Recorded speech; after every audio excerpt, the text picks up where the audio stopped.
can't be just offices. It's got to be mixed use. You got to have entertainment. You got to have food. You got to have bars. You got to have all the different kinds of amenities that make a vibrant mixed use hub. And, the location of the Trades District is really well suited. Burgers, tacos, pizza. Oh my! Season 7 of the No Dishes podcast is here. Once again, brought to you by Visit Bloomington. Check them out at visitbloomington.com. Especially if you live in Bloomington, you'll find out about all this cool stuff going on around town that you had no idea about. Also, please support our other advertisers on this episode. The best way to show us some love is to show them some love. You already know what I'm going to say. Play that theme song. Hey, say, honey, let's go out to eat. Relieve our culinary duties.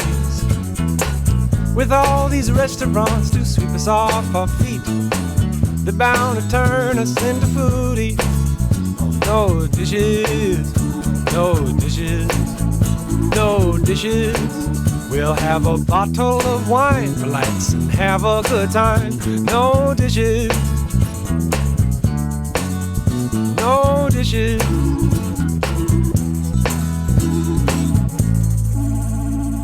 All right, thanks for joining us for another episode of the No Dishes podcast. We're going a little bit off the beaten path today. Not a restaurant, but we got two really amazing guys that have done a lot for this community and some cool projects going on. We have Pat East, Executive Director of the Dimension Mill, and we have former Mayor John Fernandez, who is heading up all the cool stuff going on at the Trades District. Thanks for being here, guys. Yeah, thanks for having us. Yeah, so what's your favorite burger? I'm just kidding. I'm just kidding. We won't go right into food. You're like, wait, hold on. But yeah, you guys have been doing go there. No. Yeah, you're like, yeah. So anyway, you're like, that was the one question I was hoping you would ask. I'm prepared to answer. Why don't you go? All right, let's go. Yeah, let's do it. I like it. So I really like the burger from Trojan Horse or not Trojan Horse. Sorry. Shoot, I'm completely forgetting it. The Greek. Yeah, Trojan Horse. On the Trojan you Horse. You nailed it. You might have been thinking you were saying Crazy Horse, which also has a good burger. That's it. But Trojan Horse, they grind their meat daily. They're known for the gyros, for the flaming cheese. But yeah, they have that really good double cheeseburger. Everybody goes there for the gyros, but yeah, their burgers are solid. They're Hidden excellent. gem. Yeah. I tell you, I've always been a fan of the burger at Truffles. Yeah, okay. I usually don't order it there, but my son does, and that's really good. But I actually had a great burger today at I like Bub's. Their elk burgers. They are really good, man.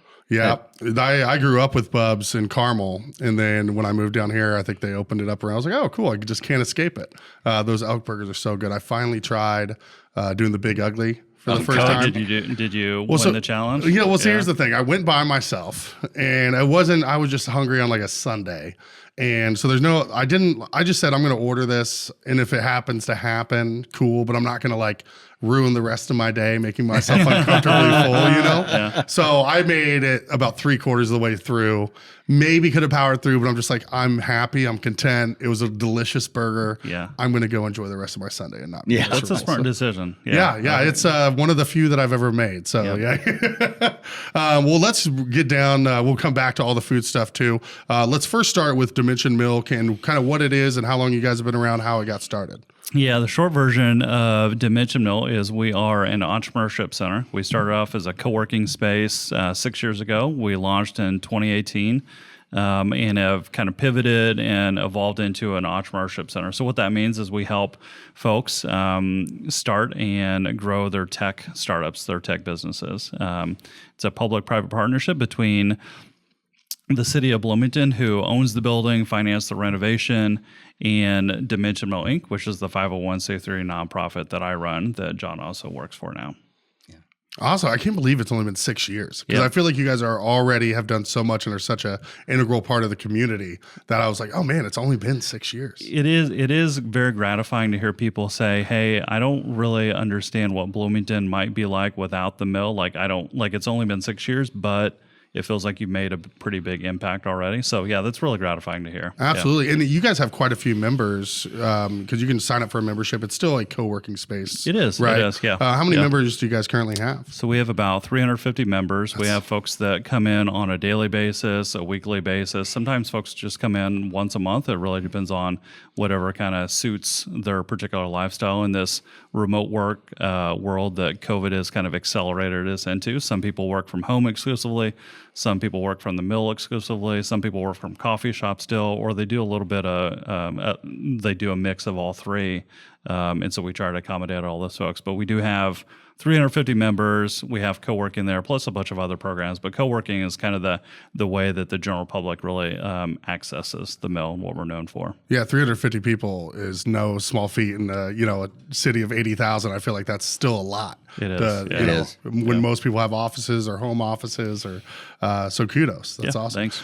John, how did you become involved with Dimension Mill? Well, it's kind of interesting. It was post-COVID. I was working for a large global law firm. My primary office was in Washington, D.C., and I traveled, constantly all over the world. But I had a home office here in Bloomington for years. And post-COVID, people were traveling again, but since I was part of a global management team, we were not because it was still just the protocols were impossible to do the travel. So at one point, I think my wife was like, you need to get out of the house. I mean, this home office was a cool idea when you were on the road all the time, but now I'm not so sure. So I actually got a membership at the mill, started going there, and very quickly realized that it was tough for me to do the legal thing in the co-working space. So there just happened to be one of the small offices was open, so I ended up leasing it. And so I was working out of the mill. Pat and I would shoot the shed all the time. And they were always like, I was thinking about what I was going to do next with my life. And we're like, we got to figure out something. And so we started noodling around a bunch of ideas. And then, Mayor Hamilton was interested in engaging the mill to take on the leadership of the development of the trades district because, they had so many other things going on. They just didn't really have the bandwidth, frankly. And Pat and I talked about it. I was like, well, if we do this, why don't you come do that? And I'm like, sure. I love that kind of stuff. I mean, when I was a mayor, I really cared about, how are we, changing the economic foundation of the city? How are we, doing things to build wealth so that we can afford the quality of life that people expect? And so after, almost 12 years of working for a big global law firm, it was a perfect transition for me to kind of get back to doing things that really get me excited. Yeah, get back to the city that you live in and know, and talk about a huge change of pace from it's like traveling all over. Yeah, from a career thing, it's kind of like a full circle. Yeah, and it's a great way to come back and do what I love. Yeah, did I see something where in your time as mayor, it was like, what, $250 million in economic projects? Oh, probably. Yeah. I mean, at least that. I mean, we did quite a bit. I mean, that's when we, the downtown really started to transform. We changed the zoning to encourage more density downtown. Did a lot with the transformation of the former RCA site. We were just really leaning into trying to build the life sciences cluster here and some of the other areas of economic strength. I mean, we did a lot, but I mean, Pat's heard me lament this quite a bit. I mean, I love Bloomington. I mean, I'm very committed to it. I'm his biggest fan and proponent. I'm also very honest about where we're good and where we're not so good. And as a community, for the last really 20 years, we've really underperformed when it comes to driving the kind of economic opportunity with startups and new companies that can be, fast-growing, emerging growth sectors that create high-paying jobs. And through that, we create more wealth for the community, more opportunities to support local businesses and build up, the kind of community we all want to live in. So we have work to do, and that's what we're about right now, is trying to really get better alignment with some of the biggest stakeholders in the community to kick it up a notch. That's great. Yeah, I mean, it's very important to be honest with yourself and the community about, hey, here's where we excel, and here's maybe where we need to kick it up, and you guys are doing that work, so that's great. I know in the time that the mill's been open, you guys have gotten quite a few accolades, have had quite a few people go on to get a ton of grant money. What are some of the awards, and maybe do you have any other stats of like, hey, we've had like this going on, like this is the recognition that we've received in our short time in operation? Yeah, so there's probably been 3 significant grants that we've won over the last handful of years. The first one was a $400,000 EDA grant that's from the Economic Development Administration. It's a federal grant that helped us really accelerate the growth of Flywheel Fund. That's our startup investment fund. So we invest about $1 million annually into early stage technology startups around Indiana. About a third of that capital stays here in Bloomington. And so that grant really helped accelerate all that work that we were doing there. We're now the third most prolific early stage investor in the Midwest. So it's been it's been a pretty big impact. We've created somewhere on the order of 75 to 100 early stage investors in Bloomington. So it's had a nice ripple effect. The second big grant was from Ready, which is a state program focused on, and this particular grant was focused on our code school. We call it Code It Academy. So it helps to reskill and upskill the unemployed and underemployed. We started here in Bloomington with a $100,000 grant from the city of Bloomington at the very height of COVID. The mayor's office came to us and said, how would you like, or we would like for you to create some sort of program that stimulates the economy and solves a long-term problem for Bloomington. And so at that time, the world was turning upside down. So figuring out how to spend money was of utmost importance to actually stimulate the economy. So we said, okay, we can start this program, and let's try to figure out how we help these folks on the margins who need different careers. So we started this code school, and we ran that. The $100,000 lasted us 3 different cohorts. We reskilled 50 to 75 folks, and we applied for this grant. It's a $1.3 million grant to expand that work from Monroe County into all of southern Indiana, or not all of southern Indiana, into 11 other counties in southern Indiana. So we've expanded into about half those counties so far. And then the last grant that we were honored to be a part of was recently the Lilly Foundation awarded IU Bloomington a $16 million grant, and we're one of the 2 execution partners on that. So the mill in only 6 years built up enough trust and brand equity and execution, particularly in the trades district, that they wanted a partner to help accelerate that work. So all the stuff that John's done there, all the work our current and past staff has done to make sure that folks understand we can execute, all that stuff kind of built up enough momentum where Lilly Foundation and IU thought we were a great partner along with City of Bloomington to execute on that work. So that grant was just awarded about 2 weeks ago. We'll have a kickoff meeting to actually start work on that here in a few weeks. But right now we're kind of basking in the fact that we were even riding considered. High, Yep, absolutely. Well, congratulations. I remember seeing the article come out on that. That's huge. Thank you. Well-deserved. I mean, a big part of that trust, I'm sure, you have someone with John's resume on staff now. The now deputy mayor, Gretchen, used to be running things for you over there. So you've had a lot of incredibly talented people at the mill currently or in the past. And for to touch on what you mentioned, not only is Dimension Mill doing a lot of stuff here locally in Bloomington, but statewide, all over the Midwest, really kind of putting Bloomington on the map, which is really cool to see. Yeah, I mean, Pat is kind of understated about this kind of stuff, but it wouldn't have happened but for his leadership, because he brought I remember back, I wasn't all that involved in this stuff at all, frankly. But I still stayed in touch with some of the people that were involved, like Lynn Coyne and others. And when he was talking about the Dimension Mill renovation and wanting to find somebody to kind of take this on, I mean, it was very deliberate that we don't want someone who's, knows government. We don't want someone who's worked for nonprofits. We want somebody who has started companies, who knows what it means to be an entrepreneur out there with no net, trying to make it happen, and to bring that sensibility to the programming, the focus of being an entrepreneurship center. And Pat is very entrepreneurial, as you know. Yeah. And it's, real testament to his leadership that we've been able to see the benefits in such a short period of time. You talked about Flywheel, but there's a group out of Chicago that focuses on the Midwest kind of startup community. And they put out rankings, every year.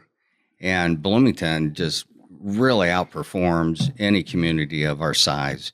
I forget what we rank like number 12 or 14 or something like that. We're number 14 in the latest rankings, despite a population ranking of 55. So Wow. we really, we punch above our weight class. I'll kick in the coverage punch above. Yeah. Yep. and therein lies the opportunity, right? So, if you think about cities that have, especially post-COVID, but even before COVID, coming out of the last recession, the pockets of economic growth around America, where you saw the fastest growth of emerging industries, high-wage jobs, almost all had some center of innovation and research at the core of their kind of regional economic DNA. Most of them either had federal labs or university centers, med centers, et cetera. Bloomington has an outstanding world-class university, but we've never had that kind of lift of the kind of economic growth that we're focused on now. I think a lot of the progress we're making today, the Lilly grant, that's all really, it goes back to President Whitten, who has a very real worldview in terms of how public universities should be leveraging their capabilities to help grow the regional, state, and national economy. We've had great presidents of IU who've been good partners in many regards, but she really is like heads and tails above any of her predecessors that I dealt with, who's putting their money where the university's mouth is and really leaning into hiring the right kind of people and giving them direction on how she wants to see that impact. And the reason for that is, it's some of it's altruistic. You want to be a good corporate citizen, but it's in this university's interest as well, especially in a competitive environment for talent, trying to recruit new faculty, trying to recruit, graduate students and students, staff. You need to be in a community that's thriving. And for many of the researchers, they want to see an ecosystem where there are startups, where there's innovation that's being translated into products, into commercial activity that's having an impact on the world. And so it's in the university's best interest to have a thriving community with a startup ecosystem that signals to their recruits that, this is a good place for you. And if you have a partner who, is going to need employment as well, or a place to work from, all these things are the signals to the market. So it's in the university's interest for this to be successful. Yeah, it's great to hear, because I've obviously heard a lot of negative things more recently with President Whitten, but one of the things I've heard over this podcast over the years is IU doesn't cooperate with the city that much, and they're two separate entities that should be working together more. So I had no idea about that. That is very, encouraging, just to hear that there is starting to be more collaboration between the city of Bloomington and the private sector and IU, because all the things you just mentioned, Bloomington is a special place. It's not just IU, but IU is an incredible asset that we need to work together. And we've had presidents who have been helpful. I mean, Michael McRobbie was certainly involved and very supportive of some of our initiatives around early days of trying to build up a tech partnership here. He was very supportive of our work to kind of advance the cultural tourism. Miles Brand, when he was president, he was very committed to the notion of, the university and the city have to succeed together, or they're not going to be successful together. And so we would do things together when it came to like lobbying the federal government or state government for support. We would do it together. He would pitch my priorities. I would pitch his priorities. It was a nice partnership. But in terms of operationalizing how you can, take these assets around research and do translational work to grow startups, this is a very different level. and it's more of a sustained, ingrained part of the operations and priorities of the university that aren't as episodic. It's becoming part of the fabric of how we work together. Yeah, That's a big difference. That's great. Well, it allows you to get into a rhythm. Yeah. And not, constantly be on your like, oh, we still going to have this support in a year? Yeah, right. And you can just really focus on what needs to be focused on. Yeah. Yeah, that's awesome. Pat? Well, and part of that fabric that John's talking about, I think, is the leadership itself. Like on the mill board, we have 21 folks. One is Mayor Kerry Thompson. Before that was Mayor John Hamilton. I think between the two, they've missed maybe 2 board meetings ever. Wow. So, when you think about like actual commitment and digging in and rolling up their sleeves, they're 2 of the best. And then Rahul Shrivastava, the current provost for IU. I mean, you can think of him as the CEO of the Bloomington campus. He's on our board too. And lots of folks are like, wow, how'd you get him? He's so busy. And we asked him, and to his credit, he showed up to literally every single meeting that we've ever asked him to. That's great. The last meeting he showed up to, he asked me the night before, he's like, hey, what's this meeting about? And I started explaining it, and he cut me off halfway through, and he's like, I'll be there anyway. I just kind of wanted to know. Yeah. So like, he's just like, they're just totally bought in, which is super, super helpful. Yeah, very much so.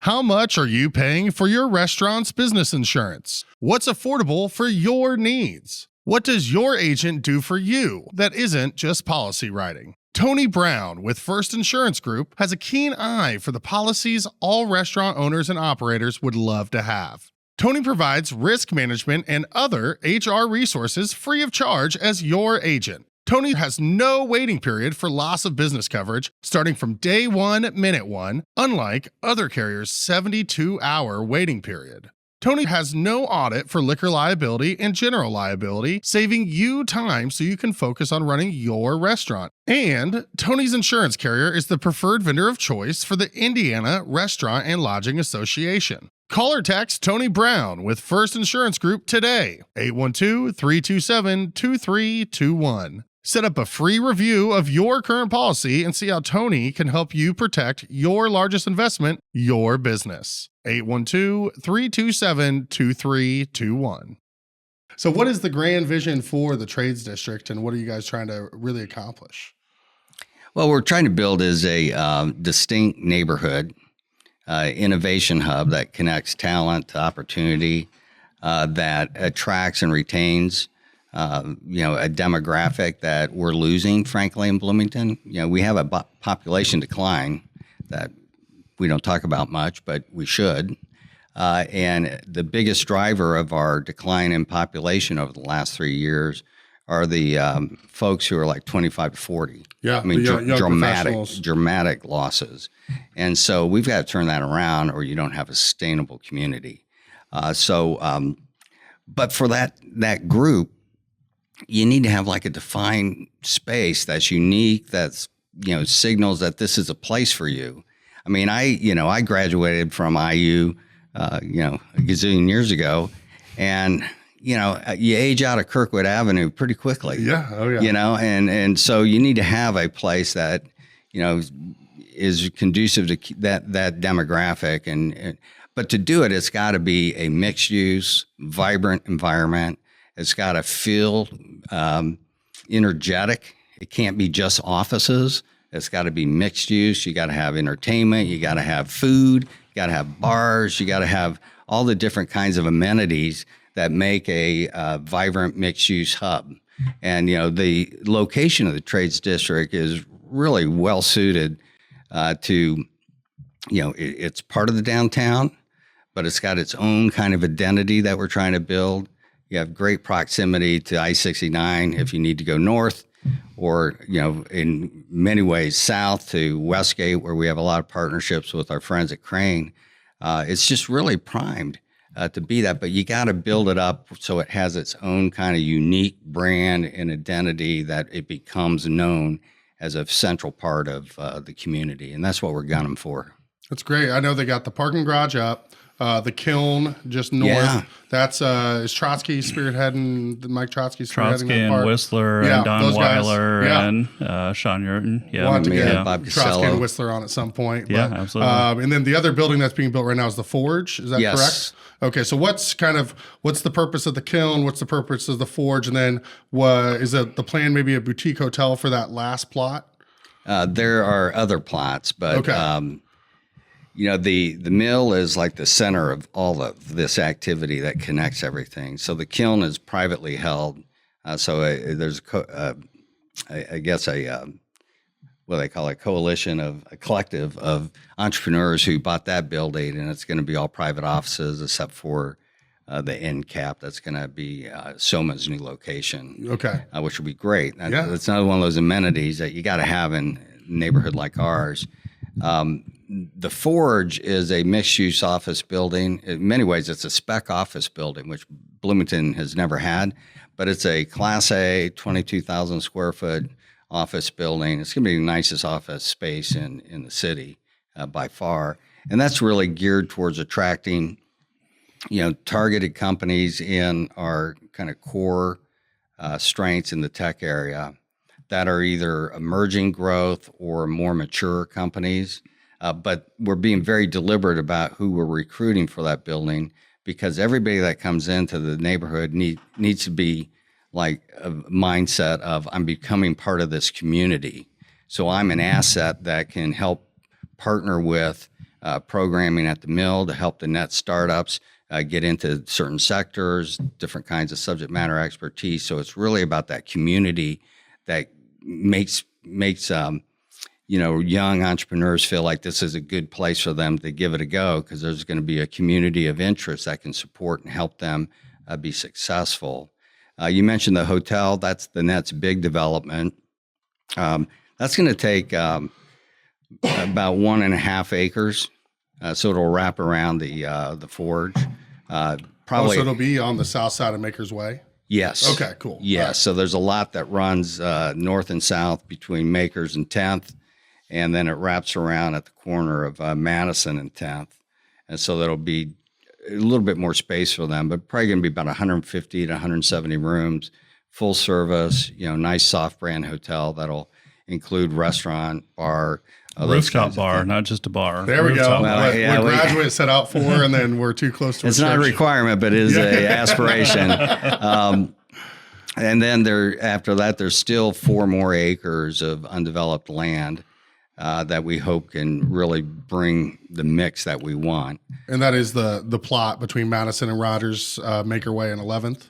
Yes, Okay. and then there's another 2 acres on the west side of Rogers at 11th okay. Street as well. So with this Lilly grant, the mill's actually going to acquire that property from the city so that the city can get a quicker return on their ROI for that land, but we can, continue to be aggressive in how we do deals, maybe a little bit more flexibility, more creativity in terms of how we negotiate with potential development partners. But it creates a great opportunity for new revenue sources, frankly, for the mill that can help the sustainability of everything we're trying to do in the Trades District. There's a lot of other really exciting stuff in that Lilly grant that's going to help us build the neighborhood. So, there's money to improve the streetscape. There's money for public art. There's money for, gateway, kind of entryway, identifiers. I think all in, it's going to be a pretty amazing transformation, which was, the president's goal in submitting that application. It's awesome. Garrett pulled up the Google Maps. Oh, yeah. So now I'm such a map nerd too, where I'm just like, ooh. Yeah, Well, this is that's before great. the Forge. Yeah. Before the construction Yeah, started. So yeah. it's still greenfield. My biggest concern is where the Freeze Fest slide is going to go once you sell off those 2 acres there. Yeah. Well, we're going to be very patient. Yeah. So I don't need to worry about it for a little while. That's good. We'll be fine for at least another year, but yeah, we'll have to find a special spot spot for the slide. It's pretty popular. Yeah, myself and Hamid, the Doner Kabaya guy, we went down it Yeah, together. yeah. And I still have my video of that. Yeah. Oh, yeah. That was I solid. forgot you guys were recording Yep, from we were inside. across the street. We're like, what's Jordan doing over there? We brought the entire staff, like all of them were huddled around me. We're all taking pictures of it. Yeah. Yeah, it was fun. He was riding behind. I did one of those, Yep. and that was a that's good time. crazy. I did not expect to go into that snow pile as quick as I did, but fun fortunately times. didn't hurt anything. Are you looking to renovate your home? Make Premier Cabinet Design your next visit. Located at 1000 North Walnut, Premier Cabinet Design works with the best contractors, best brands, and their service is second to none. Ready to make your dream home a reality? Call Michelle Jimenez at 812-822-2178 today to set up your free consultation. Or find them online at premiercabinetdesignllc.com. Season 5 of the No Dishes podcast is brought to you by visitbloomington.com. VisitBloomington.com is the best resource for restaurant and culinary information, special events, fun activities, places to stay, and more in our area. We share a similar mission here on the No Dishes podcast of highlighting local businesses and the people who make our community unique. We can't thank them enough for hopping on board. Check them out at visitbloomington.com to easily plan your next meal, visit, or night out on the town. Well, I guess since we're talking about it, you guys have partnered with Visit Bloomington for the last several years doing Freeze Fest. I've been fortunate enough to be on the committee for it, kind of organizing some food trucks, and got a co-MC the ice battle last year. Yeah. What was kind of your guys' goal in getting involved with Freeze Fest? Well, one, thank you for co-emceeing the ice battle. You bring a different voice and get the crowd excited, and I love having your entrepreneurial spirit on the floor, just really kind of getting everybody fired up. So it's really good to have you out Thanks, there. man.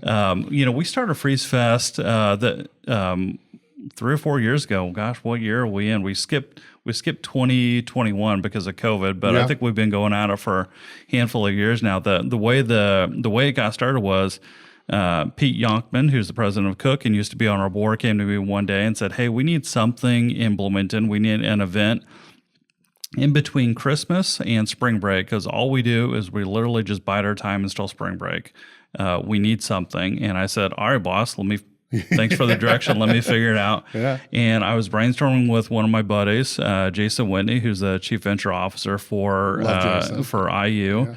For IU Ventures. He's on our board too. And he said, "Hey, we do this event in Richmond called the Richmond Meltdown." It's like, "What is it?"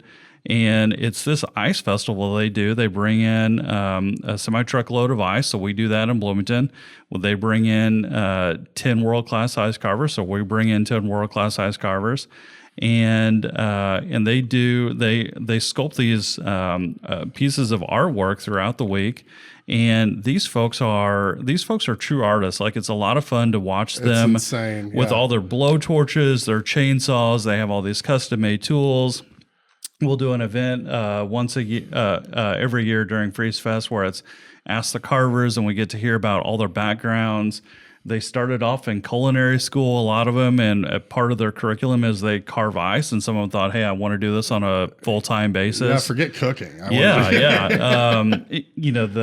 guy who supplies all the ice, his name is Bill Thistlethwaite.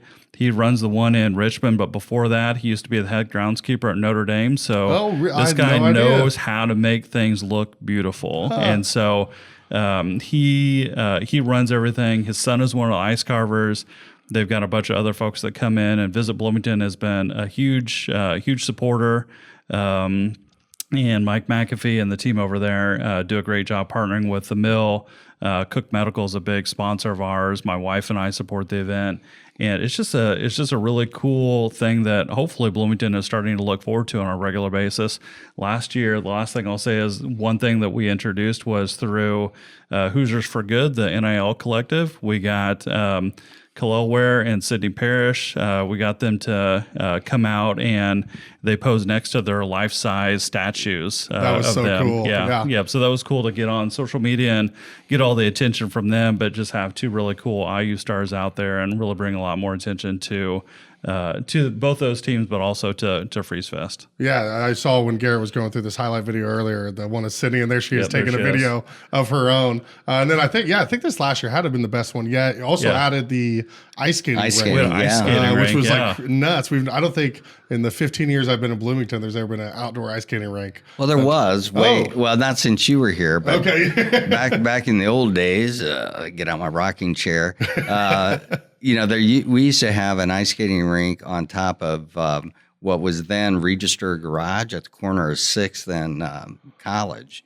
That was like a 2-level parking structure before we did a deal to build a hotel and all that kind of stuff. But we used to have an ice skating rink there in the winter. Had no Wow. idea. That's cool. I'm going to, next time I see Carrie around, I'm going to pitch her on doing one on top of the 4th Street Garage, see how Do that it. goes over. I love it.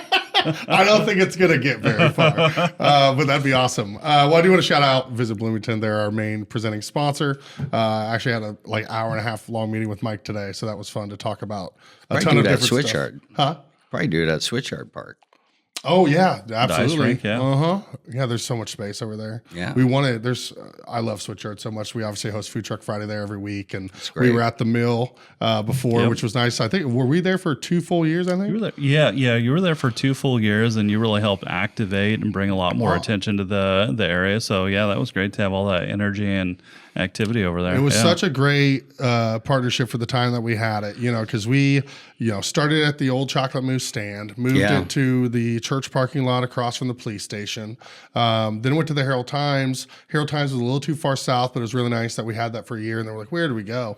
And I remember, talking to Pat, and he's like, we would love to have this here. And it worked out really, really well until Switchyard Park was completed. And That's I tell a great people spot. all the time that if you didn't know, you would think Switchyard Park was made to host Food Truck Friday. Like that was its purpose because it just works so flawlessly. Yeah, it's a great space. Yeah, so fortunate to be there every single week, every Friday, 11 to 9. and you don't have to shut down Maker and Madison every week. That's probably the biggest benefit. Yeah, well, so the big thing, from back on road closures or to when we did it at the stand or in the church parking lot, we don't have to set up tables and chairs. We don't have to bring in a dumpster. We don't have to bring in porta pots. You don't have to close down any roads. The infrastructure's all there. Yeah. So it's so perfect. And you have a playground too, sure. a Nice, playground that yeah. has the padding that I want everywhere I walk as an older man. Where I'm just like, man, this is so soft on my knees, Well, I know, real quick, I want to touch on, John mentioned, Pat, your entrepreneurship and why you kind of were selected to be this leader of the Dimension Mill. The one I'm most familiar with was Hannah-Pin Marketing. We had Chris Martin on from Finney Hospitality Yeah, Group, and yeah. you got a shout out on that one. I had no idea that you guys used to work together. Yeah, we did. So that was cool. I think Gary and I were both like pepped up. I was like, oh shit, I had no idea. Can you tell us about some of the projects that you had done, including Hannah-Pin, before you were at Dimension Mill? Yeah. So Chris Martin and I worked together for quite a while. He was head of HR, and I was the CEO there. And that was when we grew the company from, I think he was employee 15. I think by the time he left, he was employee 50, and really kind of helps skyrocket our growth and hiring there. Right around the same time, the owner of Finney Hospitality, Audrey, she actually used to work at Hannah-Pin as well. She ran all of our really? events for us. So there's this neat little kind of sub community of Hannah-Pin folks that are doing really cool, interesting things in the world that I'm really proud of. Yeah, the alumni network is killing absolutely. it. That's awesome. Yeah. I started Hannah-Pin with $2,000. My wife said, hey, start this company you've always been thinking about starting. And we did internet marketing before internet marketing was really cool. To give you a sense of kind of time scale, we were founded a day after Facebook was founded. So Wow. we did all the advertising for big clients like Home Depot and American Eagle. University of Chicago was one of our clients, IBM, UGG Boots, REI. There was just a ton of You were doing okay, yeah. ton of huge ones in there. And grew the company from 0 employees, really just me and my wife in our spare bedroom, to 75 employees and $2,000 investment turned into a $10 million a year company. And Wow. before we ended up selling the company, I had kind of built up our infrastructure with people like Chris and Audrey, who and our president, who were running things on a day-to-day basis for me. And so I was lucky enough to be able to take a 2-month hiatus at one point because I was really burnt out and tired of sprinting a marathon. And after those 2 months were up and the company was still standing, and that was actually when we got our largest client, Weather Channel. I literally have never, ever talked to anybody at Weather Channel. That was my entire team that brought them in and grew that account. I said, hey, 2 months has been great. Let's try another 2 months. And so we did a 4 months total of a hiatus, and that turned into a permanent hiatus where I said, all right, you guys are doing great without me. Keep running things. And so, right around the same time, Lynn Coyne and some others were working on what ended up becoming The Mill. And they were doing all kinds of listening sessions and trying to figure out exactly what they wanted the mill to become and how they wanted the layout to look and what architects to bring in. And so they did all these listening sessions, and I wasn't doing anything but watching YouTube videos all day because my team was handling everything. And so I would attend these listening sessions and try to give them feedback, but then I would call my buddies in venture and startups and co-working and business and say, hey, this is what we're trying to do in Bloomington. What do you think we should do? And I would write all of these, I'd write these emails to Lynn and Lynn Coyne and his team, and with all the feedback, and say, here's what I think we should do. These are what other folks who are doing this think. And eventually at some point, Lynn said, hey, all this unstructured, informal feedback is great. We'd love to have you on a formal full-time basis. And he gently reminded me that I needed a job. I was just watching YouTube videos. And so I've been at the mill ever since then. That's good. Watched significantly less Mr. Beast since then. I watched so much Mr. Beast. Yes, that's correct. Well, cool. Thanks for walking us through that, because I've known some of it, but I always get to learn some stuff I had no idea about, even with folks I've known for sure for many years. Don't miss Constellation Stage and Screen's upcoming production of Wipeout on stage September 5th through 29th at the Constellation Playhouse. 3 70-year-old women on surfboards, 1 19-year-old hot rod instructor, the currents of the Pacific Ocean. What could possibly go wrong? Wipeout is a poignant comedy about friendship, grief, and the unpredictable tides of life. See Wipeout on stage September 5th through 29th in downtown Bloomington. Find tickets at cconstellation.org. John, I know you've walked us through a little bit. Can you walk us through some of your experience, which I know is fairly extensive through being mayor here in town? And did you have a position in the Obama administration as well? Yeah, I mean, it's really interesting. I can make this sound like it was a well-structured, thought-out plan that was executed because it kind of makes sense, but it was all random. And it just kind of happened, and I just went with the flow on a lot of things. But, if you think about it, I started in local government, after I'm a lawyer by training and stuff. So so I was a mayor for 8 years. At the end of 8 years, and that ended in 2003? 2003. Okay. Yeah, so it was time for me to step away and go do other stuff.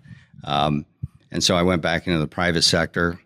Then after the huge, economic meltdown, I got involved with the Obama campaign. And gosh, that was probably 2007 when I first got involved with them and helped, with some of the work on the campaign. And when it was over, they wanted to know if I wanted to, come to D.C. And I was like, well, I never really wanted to do federal stuff. I mean, I love local government because, you get shit done. You see problems, you fix them. Yeah.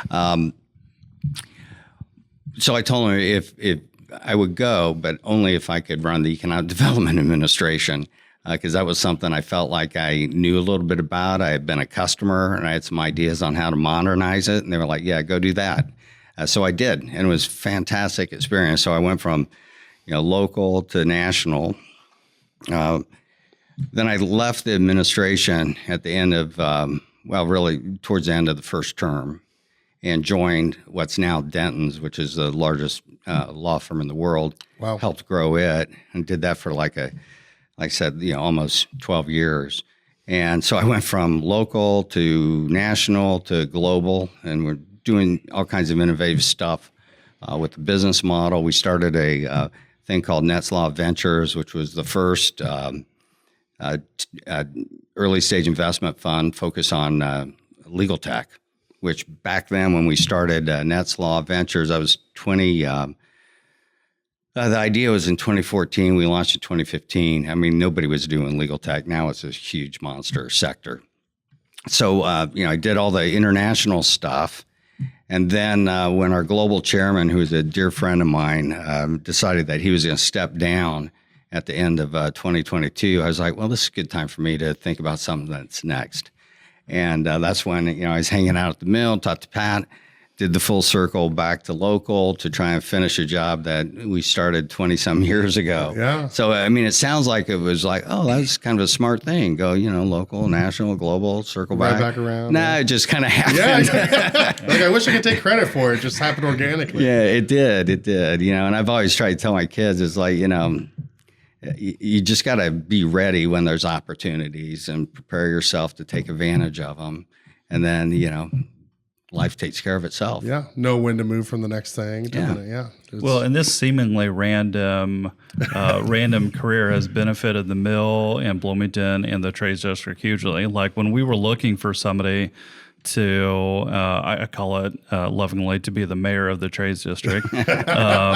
We were looking for somebody that had a background in startups, investment, real estate, had a legal background. Hopefully they understood local government, they understood federal government because we had a federal grant.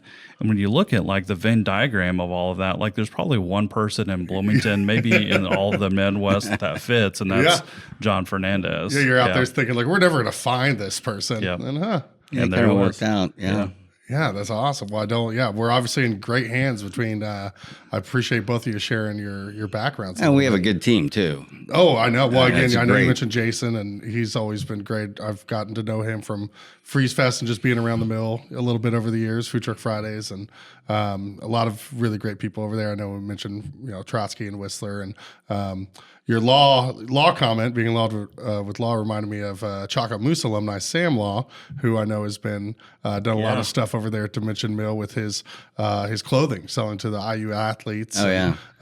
Sam Law was one of our very first Ivy Tech dual credit students. Wow, yeah. And so, I saw him on the podcast a little while ago. And he went from just trying to figure out what his business was to selling. I mean, he's sold low six figures total. Yeah. He's doing phenomenal. It's absolutely crazy because him and I have talked about it all the time. I waited on him and his family at Sweetgrass when I was the front of house manager there. Still, would take tables, and they came in and he was maybe 12 years old, back then. Yeah. So I've known him since, and then he went to project school, then started working for us at the Chocolate Moose when he was like 16, 17, and just watching that growth. And now he's just like going to Marquette and going to all these other colleges because some of the guys that he sells, these really exclusive clothes to at IU, played high school ball with someone at Marquette or at these different colleges. So he's going all around just slinging exclusive clothes and doing incredible at it. He's a hustler. I love it. Oh, absolutely. Yeah, he's the epitome of it. Yeah. And, That's very cool. So I know you mentioned restaurant and bar. Do you have any, more insight on what that might look, or are you just kind of waiting to see what hotel goes in there, or what people might expect at the trades district as far as that goes? Yeah, I mean, we'll have input, but the developers that are going to be working with us on this project, I mean, they have years of experience building hotels and operating them. So they have in mind a couple of brand options.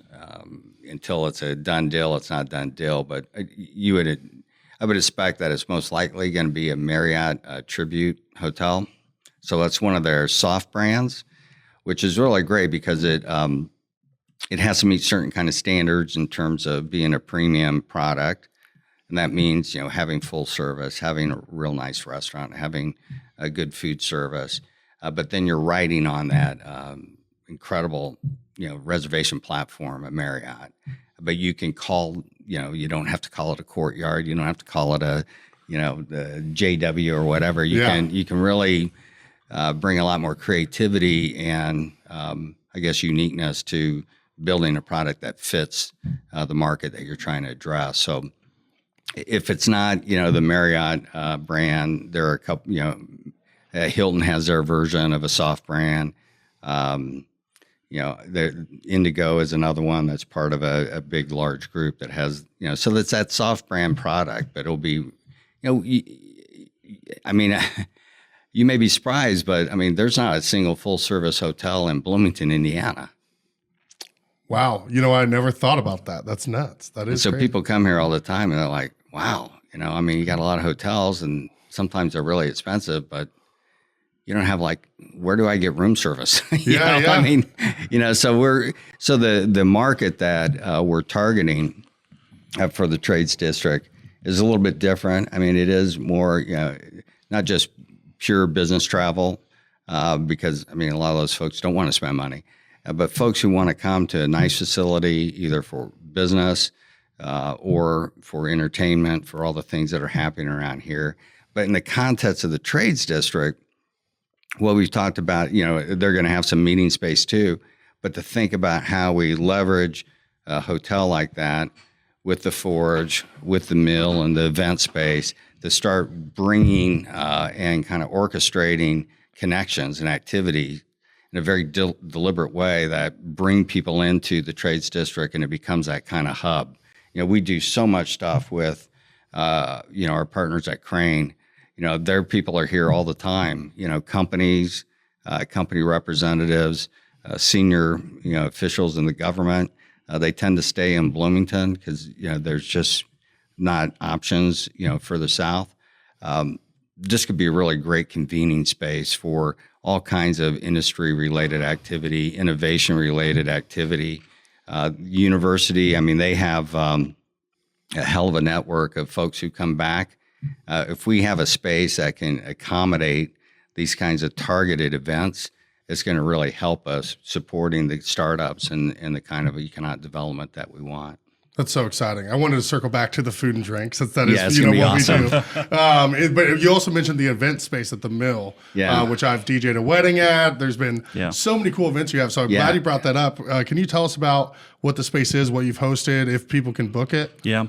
So the mill is a 100-year-old furniture factory. We fully renovated it a handful of years ago, thanks to the city of Bloomington. One of the things that was in the mill before it was renovated was this huge basement, essentially. And so we decided, let's turn this basement into an event hall. Let's create a magnet for people to want to really be here. So we excavated about 12 to 14 inches of dirt in the interior, made it level with the exterior. We laid put in some concrete. We actually pulled up all the wood floors because they kind of extended across the entire floor, and so we exposed the beams and columns, and so we've got 30, 40 foot tall skylights in there, and it's a couple thousand square feet where people can convene for weddings. We do rehearsal dinners there. We do ceremonies there as well. We do all kinds of events, community related events too. So we'll do startup events like pitch competitions, but we'll do election watch parties. We'll do retirement parties. We host all kinds of fraternity and sorority dances there too. Really, nice. There's all kinds of reasons why people might want to book a space. The general public can book it. So whether you're an individual wanting to do a birthday party or you're a company wanting to do like half day, full day offsite retreat, the space is perfect for lots of different things. And it's open to where you can bring in whatever caterer you want, whatever beverage provider. Yeah, we're non-exclusive on caterers. We definitely have some that we prefer. I just remembered we had this in here. Yeah. John, you're missing, bud. We got to get you on there. That's out of town, man. Oh, yeah. You got Jason and Mike. Sorry to cut you off. I just remembered this was sitting in there because it's down in the event space. It is. That's what made me think of it. There we go. Boom. Look at that. Oh, yeah. Bloom's also a proud sponsor of the No Dishes podcast, so we got those out here. Yeah, they do. Yeah, they do a great job. They were very generous with. I think they did like a 10 or 12 page spread on the mill. Like it was. Yeah, it's really good. It was such great advertising for us. I was happy to get the one. They did a one page profile on me, and I was so pumped. I was like, oh man, that's so sick. But yeah, they did an amazing job with you guys on there, and it was nice that they finally it took them, 80 some issues to finally do a food issue. Yeah. And the way I loved how Malcolm described it, he's like, I don't want students voting in this. I want locals that are voting on the best burger and the best salad and the best Italian. And I think they had like 500 some responses. So nice. They achieved it. One of the other things at that event hall I forgot about was the chili cook-off. Oh yeah, CHILLY for Freeze Fest. That's right. Is there anything before we move on That's to awesome. more food conversation that you would like people to know about the mill or the Trades District? I know that's a very loaded question, but I know we touched on a lot, but I want to make sure that we kind of left no stone unturned. Well, I can just say that as we go forward with the development, we really want to engage a broader community. So I mean, our team, we've been involved with small focus groups with different demographics. Make sure. I mean, I'm the old guy, so I'm not the target audience. So we're trying to get more people involved in some of the research we're doing, so that we bring the right kind of mix of amenities and things to do in the Trades District that are going to hit the target in terms of being an attractive place where people want to hang out, and they stay here because they're like, oh yeah, hang out in the Trades District. Why would I leave, right? So, I mean, there's going to be some opportunities. I would just say stay tuned. I mean, we're going to try and build on the momentum that we've started to create and keep rocking.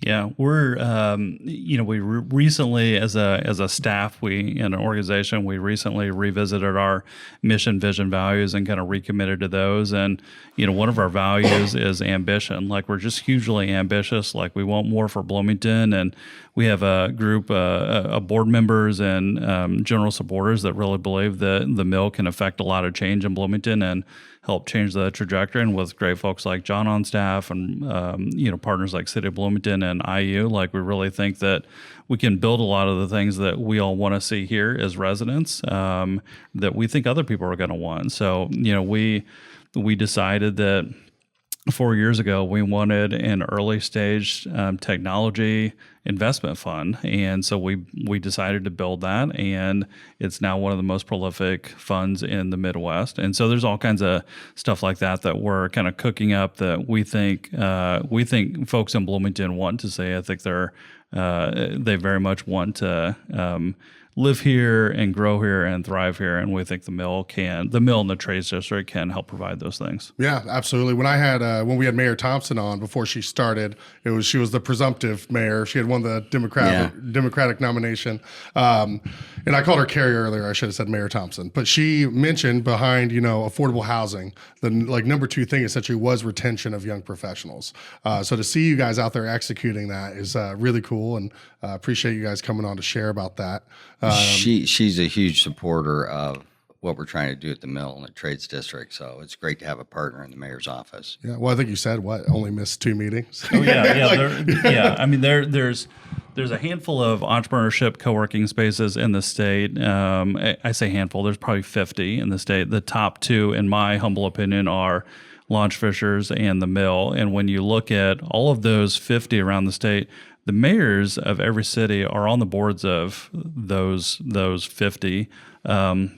There's only 2 that actually attend every single meeting and really roll up their sleeves. That's Scott Fadness of Fishers and Carrie Thompson of Bloomington, and before her, John Hamilton. Yeah. And I think that makes a huge, huge difference. Direct correlation between the 2. Yes, absolutely. Yeah. Well, thanks, fellas. Now we get to the fun part. Now we get to talk food. Better business, better community. For over a century, the Greater Bloomington Chamber of Commerce has been a cornerstone of business growth and community development. They are dedicated to helping local businesses thrive. Their business is all about your business. Join the Chamber today. Call 812-336-6381 or visit chamberbloomington.org to learn more. So I know you mentioned Soma going in. That's huge news for those that didn't already know for what we do on this podcast. I knew they were going to do a coffee shop. I forgot it was going to be Soma. So I'm glad you reminded me of that. You guys are right next to Upland. Do you go to Upland and Bubs just all the time because you're just sandwiched between the 2? Or do you get to branch out a little bit? I went to Upland today for lunch, so yes. I love the fact that they're changing their menu all their time and they're trying new things, and even the stuff that they take off the menu. Like if you're an OG and you know about old stuff, like you can order off menu. Pig and fig. Oh my gosh! They'll still make it for you. yeah. So I love it there. Yeah, Dude, it's great. they The just broad took- ripple chips. Oh, my buddy, Those are money. buddies I went to high school with at Heritage Christian, and he started that company. Oh, they did? They're so good. And they came to the original Food Truck Fridays and just set up a chip stand and just sold bags Really? of chips. Yeah, at the old stand. Yeah. Nice. And then they moved out. I think they let their dad run with it, or they sold it and they moved out to Denver and started Denver Chip Co. instead of really? Broad Ripple Chip Co. and just did the same thing. I mean, it's the classic. You do, the right branding and just have a really good, simple product. And it's not a incredibly hard formula to figure out, but they've done a great job with it. My family loves them. We had an event at the mill, and we had it catered by Upland, and we had a big bowl of chips left over. So I told our event guy, I was like, hey, if nobody wants them, pack them up for me. And he did. And I bet within 24 hours, my family had eaten the entirety of it. Yeah, it was so and that was good. like a large garbage bag. It was a garbage bag. It was so good. You're all Yeah. just Just sitting kidding. around eating out of the same one. Yeah, ever since, even before I moved to Bloomington, Upland always had one of my favorite tenderloins. It's not one that's, massive. yeah. and It's not like Edinburgh Diner. It's not, bigger You're than the right. plate, but it's always been just the right thickness and the perfect kind of breading and still a little juicy. I've always enjoyed that. Their burgers, I mean, they won Best Burger in the Bloom thing. Yep. Have always just been phenomenal. And the crazy thing to me is how that original burger, whether it's Bad Elmer's or just a plain, Yeah. it still tastes the same as when I was 17 visiting Bloomington as it does now. Yeah. And that's so tough to have that The kind of consistency is amazing. Yeah. I did a beer dinner over there at the wood shop this past Saturday. I don't drink anymore, so I didn't try the beer with it, but I still ate all the food, of course. And they did a really good flank steak with horseradish, mashed nice. potatoes, caramelized onions, chimichurri. Did a duck confit, raspberry Ooh, vinaigrette man. salad. They did Sign me up. they did a scallop ceviche No that was kidding. phenomenal. And then they did beignets with chocolate mousse ice cream, of course. So Nice. Fantastic. I love that it. might have been the best. But Yeah, I mean, it's kind of funny because it's. There are lots of options in downtown Bloomington, all within walking distance. But man, sometimes it's just you go to Upland not because it's just easy, because it's good. And it's a And wide variety. easy. Yeah. Good. And you can circulate through the menu as I have, and you got some options. Yeah, you can eat healthy or you can not so healthy. I did their Thai tofu salad. Oh yeah. And they said you should sub salmon. I thought I would sub the salmon, but it was add salmon. So I still got the tofu. That Tofu and salmon yeah, together? it was Awesome. so well, dude. I didn't Protein expect fast. it. Yeah, but that tofu, you don't even need the salmon. I'm not a vegan or right, vegetarian, but that tofu, the way they Yeah, I like marinate it or that. cook it was phenomenal. I was like, man, if I knew tofu could taste like this, I'd have it a lot more. It was so good. What'd you call that? The tofu Thai salad? I think it's Thai tofu. Yeah, it's a Thai tofu. Okay, John knows what I'm talking yeah. about. I'll No, try that's that. really good. I'll try that next time. Yeah. What do you guys have any old school favorites that aren't around? Now, Pat, I didn't ask, where are you from? Are you So I was born in Bloomington, raised in Martinsville. Okay. And then started living in Bloomington, came down here for a job, Author Solutions. Which used way to be in back this the building, day, you were which telling us? used to be in this building. And then I've been here ever since. So yeah, so I've been in and around Bloomington for quite a while. okay. Yeah. And then, John, were you here before IU or IU came for IU I came and here stayed? from Kokomo. Oh, wow. Okay. Yeah, I came here as an undergrad. Did you ever go to the Pizza Shack in Tipton? No. Okay, long shot, but I just wanted to try. My grandma lived in Tipton. We would sometimes go up to the Ryans in Kokomo, but it was a very nostalgic place that's close to my heart. So I had to take a shot in the dark there when you said you're from Nah. Kokomo. No, yeah, I got here in 81. Okay. Do you guys have any place that used to be here that you miss dearly? I don't know if I put it in the Miss Dearly category, but actually there is one, Bruce's. I mean, I loved Bruce's. What was Bruce's? Where was it? It was a greasy spoon, man. It's on Kirkwood, West Side. Used to be where I think Juanita's is there now. Yeah. Oh, Okay. wow. Yeah. Yeah, so Bruce's was just this awesome diner. And they were open from 3 a.m. to 3 p.m. I love it. So all of us would That's wild. kind of, waddle in there after being at the bars all night in the morning, early wee hours, and we'd all be in there, having a breakfast. And then as we would kind of leave, then all the working folks would start coming in around 6, and they would go through lunch, and that was it. But I mean, the guy, I can't remember his name, the guy who was the grill meister. I mean, it was just like, art to watch him. Everything was just always on point. Yeah. He had a shit ton of orders in. He's just like, not even phased either. Just knows what's going on. It's all up here. Yeah, not even sweating, man. It was awesome. But that's one that was so fun to have. Bruce's, I'm glad. See, we've never had that brought up on here. Is that a new one for you? Yeah, and that's always gets me excited. That's pretty amazing that you haven't heard of one. Exactly, that we've done as many episodes as we have, and we're still getting new shout outs. I kind of miss talent. Oh, of course. Yeah. Talent actually started in the Bruce's building. Really? Okay. Yeah. I mean, after Bruce's. Sorry, I did know that. Yes. Yeah. So after Bruce's left, there was an Italian restaurant called Josefina, and then Talent was in there. And then now Juanita's. Yeah. So we used to live on 6th Street, just at the end of Fairview, so we could just kind of walk down there all the time. Near West neighborhood. Yeah. I always lived on the downtown or the west side until we moved to where I live now. Yeah. I loved Restaurant Talent so much. I've talked about it on here before that when it was around, I was 23, 24. But serving, bartending, curating cocktail lists at Sweetgrass, wine list, all that.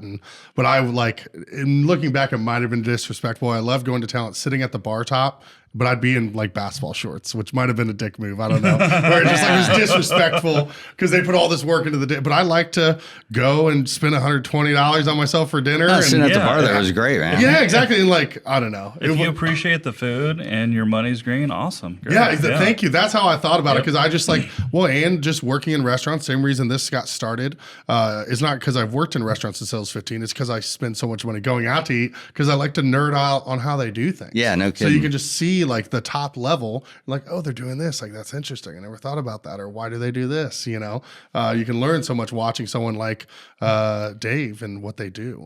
If either of you know Dave, he's never responded to my emails about coming on here. So I would love to have you, Dave. Oh, wow. I think John can make that happen. I was going to say. I don't know, but I'll try. I know a few people that know him, so we can certainly make an effort. I know he's a very busy guy. Well, we used to, Chocolate used to be involved in ice deliveries. We do a little bit now, but back in the day when we were in the stand, that was a big part of what we did. And I remember pulling into that alley next to Talent, and they had this little wood door that opened, and I'd throw bags of ice in there for them. Yeah. That's awesome. So we've met before, Dave. I was the guy slinging 20-pound bags of ice back when I was a young buck, a little more spry. Do you guys have I know you mentioned truffles for burgers. Do you guys have some fine dining favorites? Truffles is good. I moved over to that side of town 2 years ago, so my wife and I go over there quite a bit. Love the oysters. The menu is always changing, so that's one thing I really like. C3 is good. Absolutely. That's solid. Always like going there. I still like Feast. Yeah, Eric Bueno's kept that thing going. I mean, for as long as he's been there, and then the sisters before, and they've been the epitome of consistency. They rolled out some new menu stuff. I haven't been over there to try it, but one's like a crispy skinned sea bass, and I'm like, that sounds good. You still can. You never go wrong with Uptown Cafe. Not at all. Good. Michael is, he's just a wonderful human being, and just been very successful. I mean, and now with his son involved, I mean, it's I remember the original Uptown, which was, I think, where Johnny Rockets is. Yeah, next to Bluebird. And that was another one of those places you would just kind of stumble. I guess I'm not in politics anymore. I can say stumble out of the Bluebird and get in line, because there was a very long line. The Uptown was open late. The Uptown Cafe? For breakfast. Oh, okay, yeah. We stayed up late. They were open normal breakfast hours. That's always one of the funniest, where you have the videos of the early morning runners, and then you have the people still dressed up from the night before, and they with two lives cross paths, Yeah, so we would go there for breakfast all the time, and then they made the move, and the incredible growth, and the new project that they're looking at across the street. I was going to mention. Very cool. Very excited. Well, I had no idea about Adam Nossinger, their new executive chef. Yeah. And his resume, he came on here with Vivi, their assistant GM, to Galen. And I mean, she was a neuroscience major, just incredibly talented qualified people that are over there running the show at Uptown with Michael and Galen. Yeah. So it makes sense that they're like, hey, we've got all this talent. Let's open up another concept. So I'm so pumped because I think, Yeah, me too. Because I've talked with Michael about it in person and on the podcast when him and Galen came on. That was fun because that was when they came on. It was audio only, and I was living. So they just popped downstairs. They popped down. That's awesome. I love it. I love And it. they could hear how loud the restaurant was above me. Sorry about that. Yeah. You get used to it pretty quick. It was weird. But yeah, the one, gripe anyone ever has with Uptown is it's not innovative or creative. It's like, no, but they run specials. It's so consistent. It's always, and you talk about a place being consistent. They are like the epitome of it. You can't overstate just how every time It's you not get just something. consistent, it's good. No, yeah. I It's mean, deliciously consistently consistent. good. Yeah. Absolutely.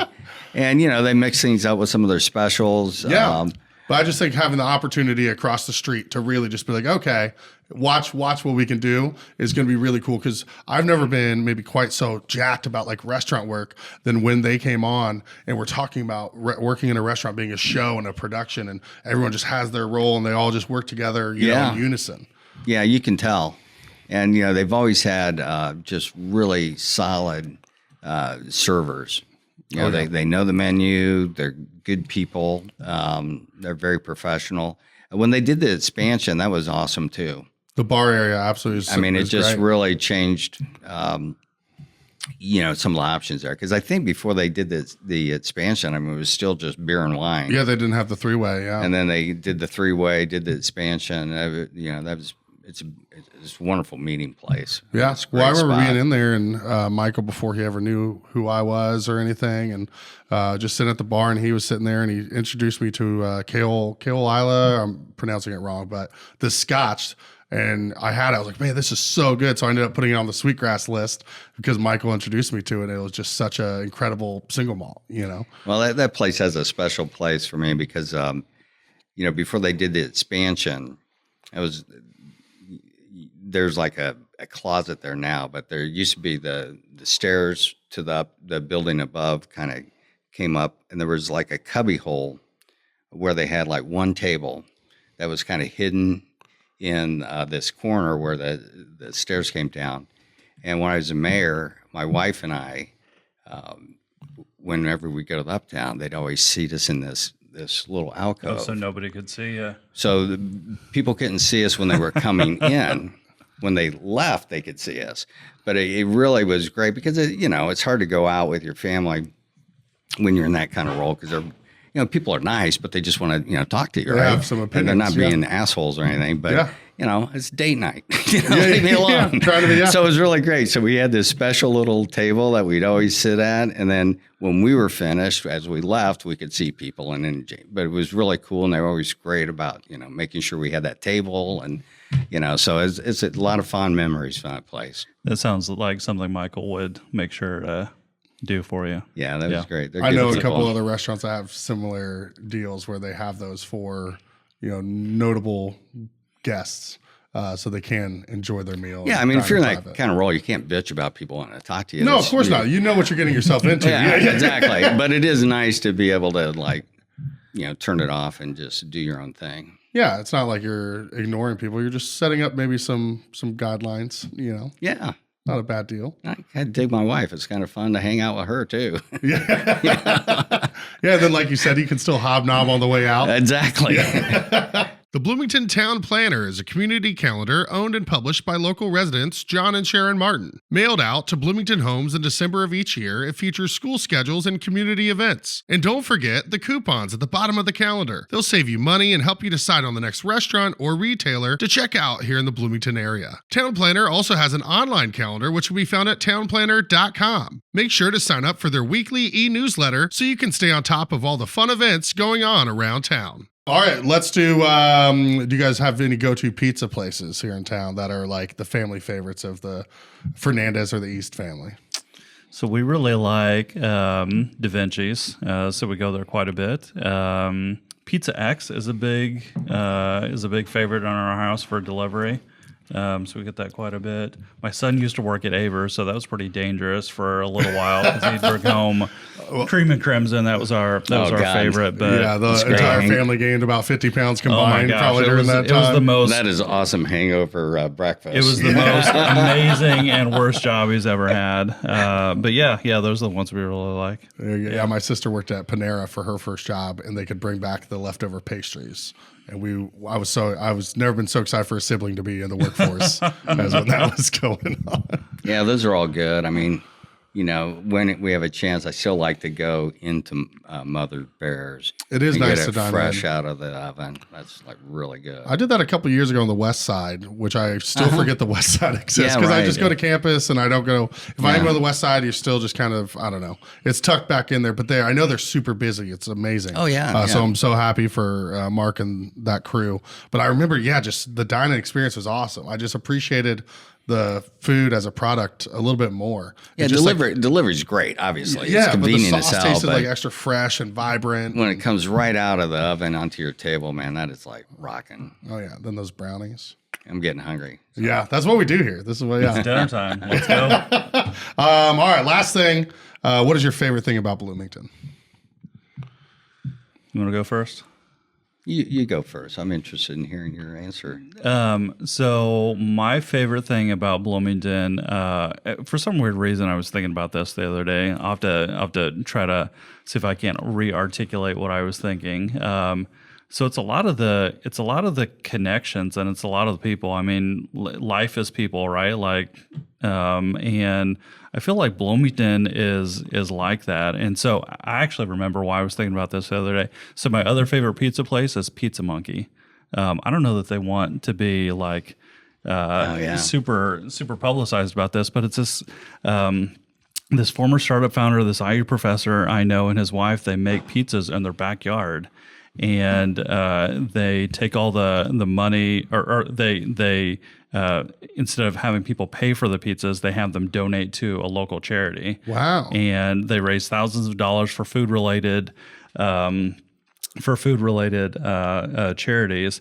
And I was thinking, in what city does this happen except for Bloomington, Indiana? I mean, this guy is literally inviting friends and sometimes strangers into his home, and he has homebrew. There's Pizza Monkey. And he's been doing this for about a year or so. And I picked up the pizzas because he does it once a month. And these were amazing pizzas. This guy makes his own pepperoni. Wow. His name is Rod, and his wife is Juliana. And I was thinking, like, what other place in the world, literally, do people like this exist other than Bloomington? And when I think about all the opportunities my kids have had growing up in a college town and getting access to like world-class facilities through IU, through sports, and being able to do work like we do at the mill, and being able to recruit people like John that have literally been all over the world and can have any job in the world he wants. Like there's very few places like Bloomington that exist. And so I think being in the center of everything, having access to it, but really it's all these people that make a huge difference. I love that. John? Oh gosh, I mean, I like the energy. I think college towns are pretty special. We've had a lot of conversations in the last week with people because it's like, summer's over, everyone's coming back. I'm like, yeah, I can't wait. I was out of town on vacation and came back Saturday and made a point of taking College Mall or College Avenue exit from the highway and heading down the south side. And I just loved it. I mean, downtown was frickin' rocking. And, I think that's the energy of having, no matter how old you are, every year there's this huge block of people that are like 19 to 24. And it's just the energy is fantastic. There are a lot of cool things that you can do here being a college town. I think what I like about it, and what really struck me about it as I've traveled around and lived other places, is that it's an easy place to plug in. If you want community, if you want to be engaged, if you want to, whatever your cause is, if you're interested in doing stuff, it's really easy to become a member of the community very quickly. And it's not that way. I mean, like when we lived in Bethesda, Maryland, it was like, good luck. I mean, it was like, we were there for 3 years and finally started to feel, but you never really felt like you were part of a community. Here, I mean, you had the school related stuff and that was your community. Here, I mean, it's really easy to plug in and do high impact stuff, which is, from a sense of purpose, it's kind of cool. I mean, I think we can sometimes get a little too high on our supply. It's a cool community. It's got a lot of potential. It's not the only cool community, so we need to up our game a little bit. But I think it's a wonderful place, and I've been here a long time. My kids grew up here, so it's pretty cool. That sentiment that John's talking about, that he really loves Bloomington, but we need to get better, and he's its biggest critic. Like that's one of the reasons why I wanted him for the mill and on our team is we need people like that love Bloomington so much that they're willing to fight for it and make it better, and not just say, hey, yeah, the restaurant I've been going to for the last 20 years, it's still my favorite one. Like, hey, that's awesome. And maybe the rest of us want new choices, right? Yeah, like we want more things for us. We want opportunities. We want growth. And I think having a really critical eye at how things can be better at the same time while still loving where you live, I think is hugely important. And John helps bring that sentiment to the mill. Yeah, it doesn't do any good to just be a cheerleader. If we're so great all the time without fighting for progress and finding ways to do that, it kills me how often I see news about grants or new developments and people are just like, oh, it's not the old Bloomington, it's not this, it's not that. It's like, do you guys want us to just become stale and stagnant? Like Bloomington can still be unique and cool and quirky in its own way while still having progress you can be authentic. And development. You can have a brand and you can have progress. I mean, people like to say it's a progressive community, and I'm like, I think it's a very conservative community. We fight change. Yeah, and we need to lean in and drive progress. I mean, I used to get a lot of shit for the downtown stuff. And all I could say to people is like, go watch Breaking Away. That's 1979. Is that the downtown you want? I mean, I'm sorry, great movie, but it's nice that you have that to point to. Yeah. I guess when you're old, I mean, been here long enough that I remember downtown being boarded up. Well, when I went to the DBI 40-year thing, I had no idea. Oh, yeah. That was great. That was such an incredible presentation. Yeah. That I had no idea how rough Bloomington downtown was in the 80s and just how it was essentially falling apart. Well, think about the mill. I mean, we called that area the levee. I mean, nobody hardly ever went west of College Avenue. And so when the decision was made for the university and the city and Cook, to buy what's now City Hall, the Showers thing, that was a big decision. It was like, hey, we're going to go west, because they literally were the other side of the tracks. Yeah. And that really helped drive, doing the beeline. We got rid of the tracks. It became a centerpiece of the community, not the other side of the tracks. Not dividing. And everybody loves the beeline, right? Like everybody loves going on there. They love that it exists, even if they don't go there every day. They love that they have the option for it. Right? Yeah. It's a way to attract people, and that evolution is important. Like Bloomington has always evolved; it'll continue to evolve. Yeah. 100 years ago, we manufactured furniture. That's what the Shower Brothers Furniture Factory was.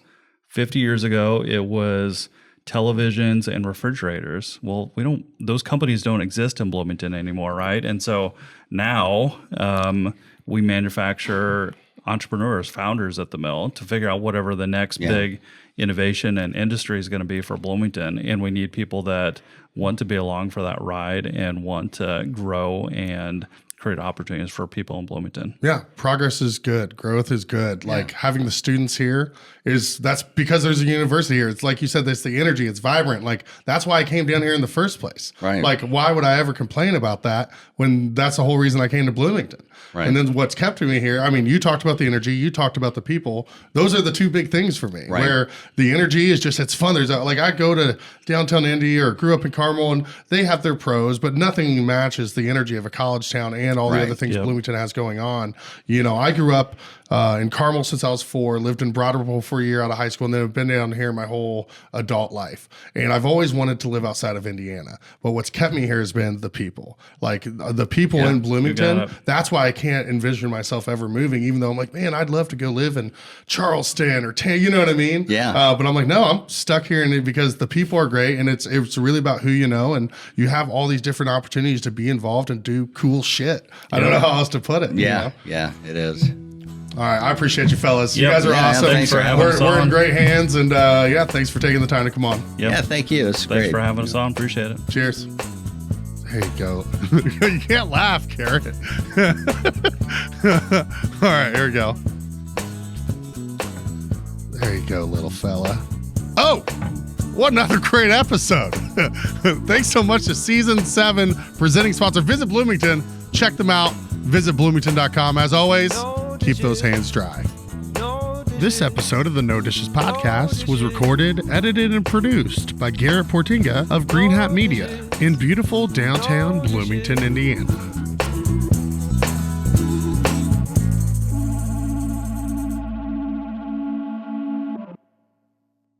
No Dishes Media. No Dishes Media.